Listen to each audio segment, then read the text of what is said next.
Ya, selamat pagi, selamat siang, selamat sore, selamat petang, selamat malam teman-teman. Dan selamat menjalani hari yang itu-itu saja. Gimana kesannya kalau Anda mendengar ucapan misalnya selamat pagi. Selamat pagi, selamat menjalani hari yang itu-itu juga. Atau hari yang itu-itu saja. Nah, di sini saya mau mengajak kita untuk merenungkan temanya itu bagi saya lucu-lucu gimana begitu ya. Itu temanya biasa saja. Oke, biasa saja. Nah, tadi ucapan selamat pagi, selamat menjalani hari yang itu saja gitu.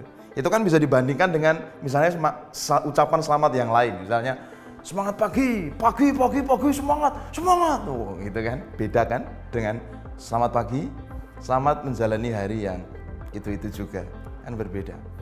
Nah, ucapan itu saya temukan di buku yang ditulis oleh Syarif Maulana. Judulnya adalah Kiat Menjalani Kehidupan yang Biasa-biasa saja gitu. Nah, teman-teman semua, tampaknya kita perlu mengambil jarak dari setiap situasi kehidupan kita yang seolah-olah memaksa kita untuk terus mencapai satu hal yang spektakuler, hal yang luar biasa, yang tidak jarang itu membuat kita capek dan lelah. Sebenarnya nggak masalah kalau kita memiliki mimpi, rancangan, target yang luar biasa, yang spektakuler. Kita mau keluar dari zona nyaman, kita mau meraih sesuatu yang besar. Itu ya nggak masalah. Tapi kita saat ini mau belajar bahwa kehidupan kita itu ya terdiri dari satu keutuhan, yaitu hal-hal yang lebih banyak sebenarnya adalah hal-hal yang biasa-biasa saja yang secara rutin kita jalani keseharian dengan hal-hal yang mungkin spektakuler, hal yang luar biasa, momentum tertentu dalam hidup kita. Dua hal itu sebenarnya. Namanya momentum itu biasanya ya tidak banyak lah dalam kehidupan kita. Yang lebih banyak adalah hal-hal yang biasa-biasa saja itu. Hal-hal yang spektakuler itu juga relatif tidak banyak kalau kita mau jujur dalam kehidupan kita. Ya untuk hal-hal tertentu saja begitu. Bahkan dalam hidup ini ya kebanyakan orang itu ya biasa-biasa saja gitu. Namanya bintang atau yang namanya yang spektakuler, yang fenomenal itu ya paling 1, 2, 3, 4, 5, 6, 7, 8, 9, 10 paling. Yang lainnya itu biasa saja sebenarnya. Maka tema kita hari ini biasa saja gitu. Yang pertama, tema ini saya harapkan bisa relate dengan kehidupan kita yang mungkin kita merasa biasa saja. Kita bukan orang yang terkenal, bukan orang yang populer, kita bukan orang yang punya prestasi yang luar biasa. Kita juga bukan orang yang yang memiliki keberhasilan prestasi yang dikagumi orang. Kita biasa saja gitu. Atau mungkin kita orang dengan penghasilan yang ya cukup pas-pasan, biasa saja. Sekali lagi, aku mau ngomong biasa saja susah ya. Pokoknya biasa saja. Nah, itu mau saya kaitkan dengan teks yang hari ini kita telah baca dan dengarkan, yaitu Pengkhotbah pasal 7 ayat 15 sampai ayat 22. Jadi saya sendiri ketika membaca ini dan mencoba merenungkannya dalam kehidupan saya merasa terkaget-kaget sebenarnya dengan ini. Karena kita tahu ya, pengkhotbah itu sering di dalam urayanya mengatakan bahwa ya kehidupan itu sia-sia dan seterusnya. Nah, di bagian ini dia memulai dengan mengatakan dalam hidup yang sia-sia yang kujalani itu, dia melihat ada orang saleh yang binasa dalam kesalehannya, ada orang jahat yang hidup lama dalam kejahatannya, orang fasik yang diberi kesempatan hidup lama dalam kejahatannya, kira-kira begitu. Jadi di sini pengkhotbah mau mengatakan bahwa sebenarnya kita sebagai manusia itu sering diperhadapkan pada kehidupan yang ya aneh, kehidupan yang paradoks, kehidupan yang seringkali tidak sesuai dengan harapan dan tidak selalu sesuai dengan apa yang kita bayangkan. Bahkan secara real itu orang yang baik, orang yang saleh, tapi ya mati gitu. Bahkan orang yang baik ada yang cepat mati gitu. Orang yang jahat nggak mati-mati. Sekalipun juga berlaku sebaliknya, orang yang baik tetap hidup panjang juga ada, orang yang tidak baik juga tidak berumur panjang juga banyak. Jadi kehidupan kita itu seperti itu. Aneh, paradoks, namun ya itu biasa-biasa saja seperti itu. Maka kemudian menarik memperhatikan nasihat yang berikutnya. Coba kita perhatikan ayat 16. Janganlah terlalu saleh, janganlah perilakumu terlalu berhikmat. Mengapa? Engkau akan membinasakan dirimu sendiri. Terus 17. Janganlah terlalu fasik, janganlah bodoh. Mengapa engkau mau mati sebelum waktumu? Ini bagi saya sangat menohok. Janganlah terlalu saleh, janganlah perilakumu terlalu berhikmat. Bukankah setiap hari kita diajak untuk bisa semakin hari semakin baik, semakin hari semakin meninggalkan dosa dan seterusnya. Lah ini kok malah dikatakan janganlah terlalu saleh, perilakumu janganlah terlalu berhikmat. Bahkan berikutnya jangan terlalu fasik. Nah kalau kita renungkan ayat ini apa jangan-jangan maksudnya begini ya orang nggak usah suci-suci amat deh gitu, dan nakal-nakal dikit boleh dong kan, yang penting nggak terlalu fasik. Mungkin kita berpikirnya seperti itu. Namun sebenarnya yang mau disampaikan di dalam ayat ini adalah kamu jujur aja deh dengan kehidupanmu bahwa ya kamu itu memang berjuang untuk baik, berjuang untuk berhasil, berjuang untuk menata kehidupanmu dengan lebih baik, berjuang untuk mengalami progresivitas apapun, progresivitas belajar, progresivitas ekonomi, kamu berjuang untuk itu semua. Namun ya seringkali kamu meskipun berjuang untuk baik, kamu juga masih sering jahat. Sekalipun kamu berjuang untuk sesuai dengan kehendak Tuhan, toh kalau kamu jujur dengan kehidupanmu, kamu masih sering juga jauh dari Tuhan. Ada perilaku-perilakumu yang tidak terungkap, yang tak terkatakan, yang itu nggak Tuhan suka, tapi kamu masih terus juga melakukannya. Kita diminta untuk jujur di hadapan Tuhan dalam perjuangan kita. Dengan jujur kita justru bisa mengakui untuk terus melanjutkan hidup kita. Kalau kita berdosa, kita gagal, kita jatuh, ya bangkit lagi. Jangan terlalu saleh, jangan terlalu berhikmat. Artinya kalau kita sekarang ini masih dalam kondisi yang jatuh, yang terpuruk begitu, ya tetaplah semangat. Jangan menjadikan bahwa kesalehan itu menjadi beban, bahwa kehidupan yang suci, yang kudus itu menjadi sesuatu yang justru mengungkung kamu. Sehingga kalau kamu sempat jatuh lalu kamu tidak punya semangat. Justru dengan firman ini kita diingatkan, ayo kamu semangat, kamu akui bahwa kamu pernah jatuh, bahwa kamu pernah salah, kamu pernah gagal, ayo semangat. Kalau besok gagal lagi ya semangat lagi, jangan putus asa gitu. Jangan menjadikan hikmat itu, kesucian, kesalehan itu sebagai beban. Dan lalu kalau dikatakan jangan terlalu saleh, jangan terlalu fasik, berarti fasik dikit boleh ya? Enggak, jadi pengkhotbah ini harapannya dibaca oleh semua orang, baik orang yang saleh maupun orang yang dianggap fasik atau orang yang jauh dari Tuhan. Jadi orang yang fasik atau orang yang jahat atau orang yang berdosa itu justru diingatkan. Iya, mungkin kamu sudah yakin dengan dosamu.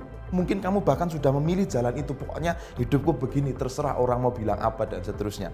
Tapi ya mbok ya kamu ingat, janganlah kamu terlalu fasik. Kamu harus ingat bahwa ya kamu tetap dipanggil untuk menjadi baik, sekalipun dalam kondisi sekarang ini kamu tidak baik. Jadi dua ayat tadi mengajak kita untuk justru bisa jujur terhadap diri kita dengan semua hal yang kita alami, dengan semua hal yang kita rasakan, dengan semua hal yang kita perjuangkan.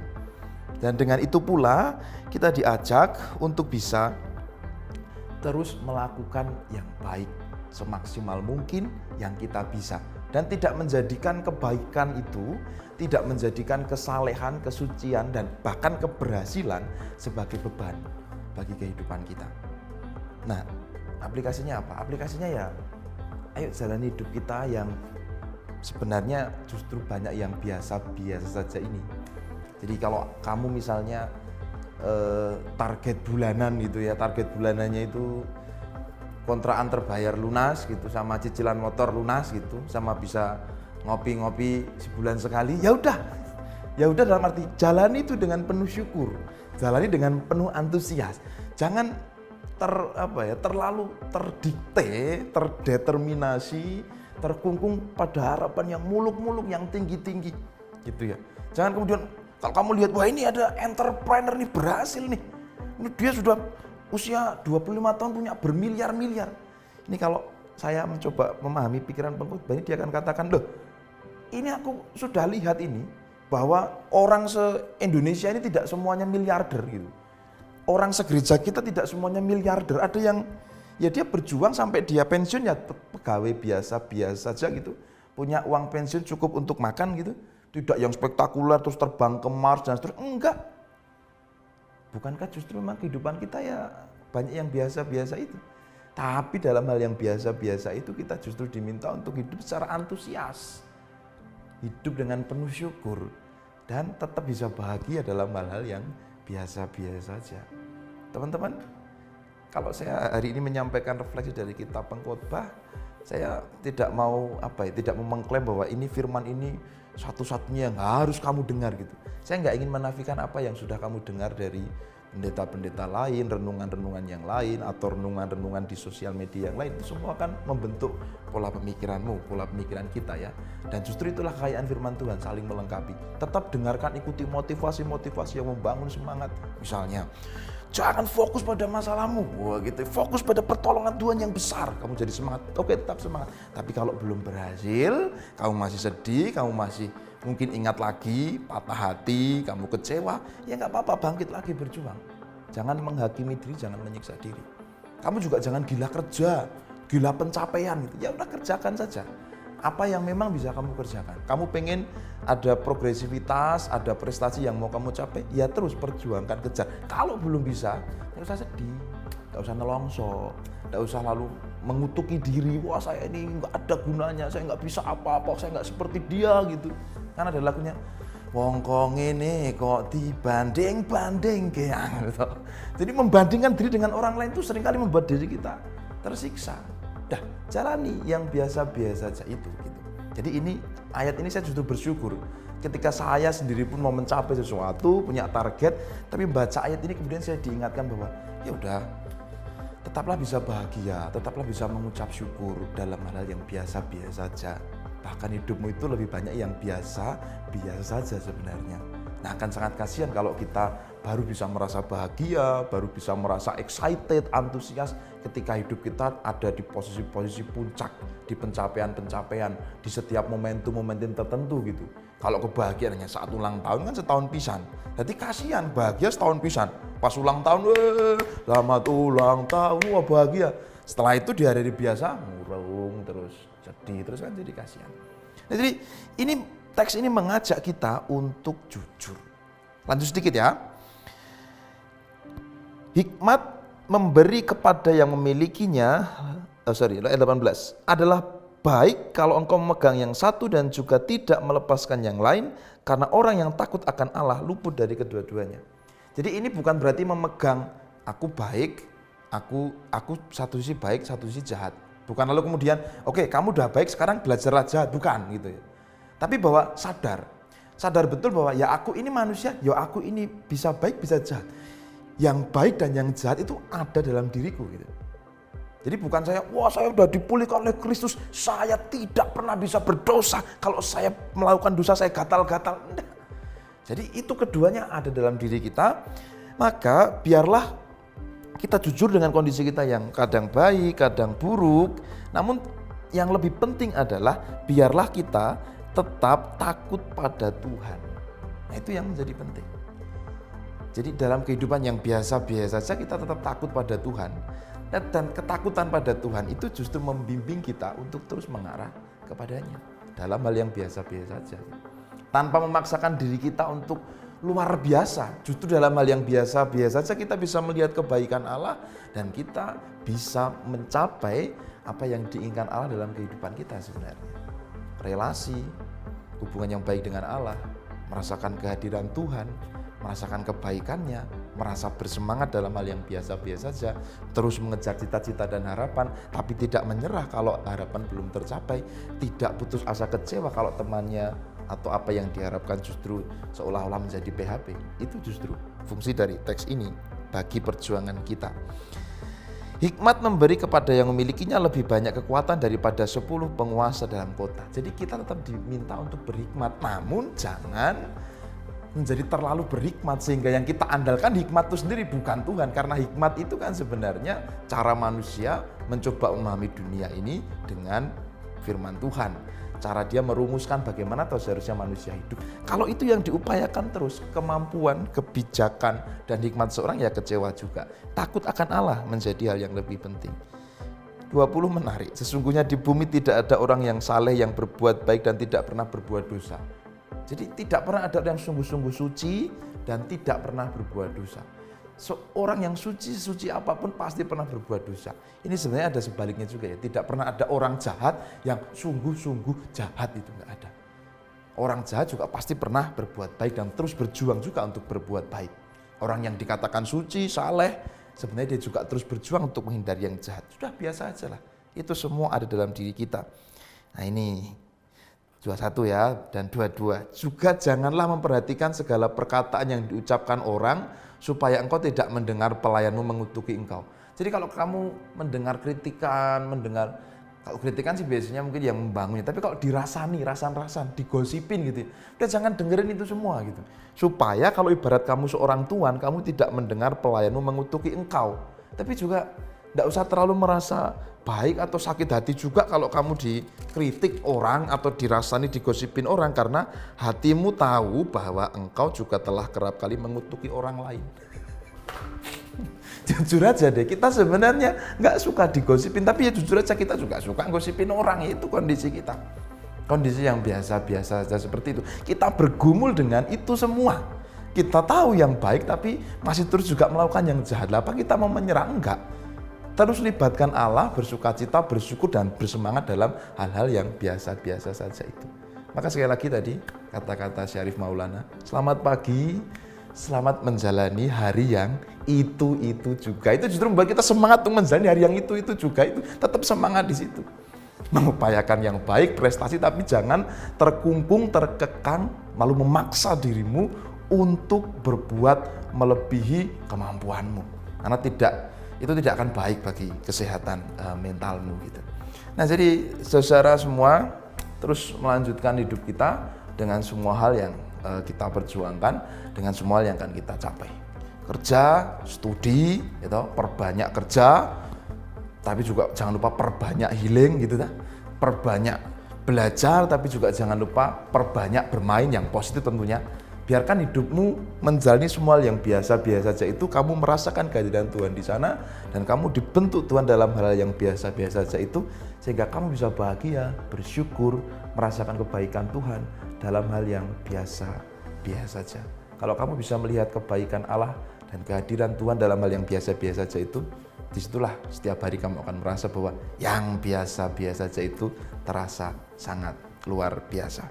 Nah, oke, jadi itu yang saya ajak untuk kita renungkan bersama pada hari ini.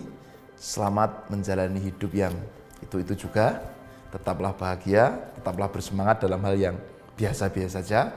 Dan kalau orang Jawa mengatakan, ingat ini, ngono ya ngono, ning ojo ngono. Kalau kamu sudah terlalu mungkin berat ke kiri, ingat ke tengah. Berat ke kanan, ingat ke tengah. Kalau kamu terlalu memaksa dirimu untuk bekerja, ingat untuk santai, rileks, untuk healing ya, untuk ngopi, untuk bermain, untuk bersenang-senang dengan teman, untuk ngobrol dengan keluarga. Kalau kamu sudah terlalu malas misalnya, ingat kamu itu hidupmu singkat loh. Kamu harus nanti setelah ini usiamu makin bertambah, ada kebutuhan-kebutuhan, hal yang harus kamu kerjakan. Ada step-step kehidupan yang harus kamu jalani. Imbang aja. Terlalu ke sini, tarik ke sini. Terlalu ke sini, tarik ke sini. Oke? Gitu ya guys ya. Selamat menjalani hal yang biasa-biasa saja bersama Tuhan yang luar biasa. Tuhan berkati. Amin.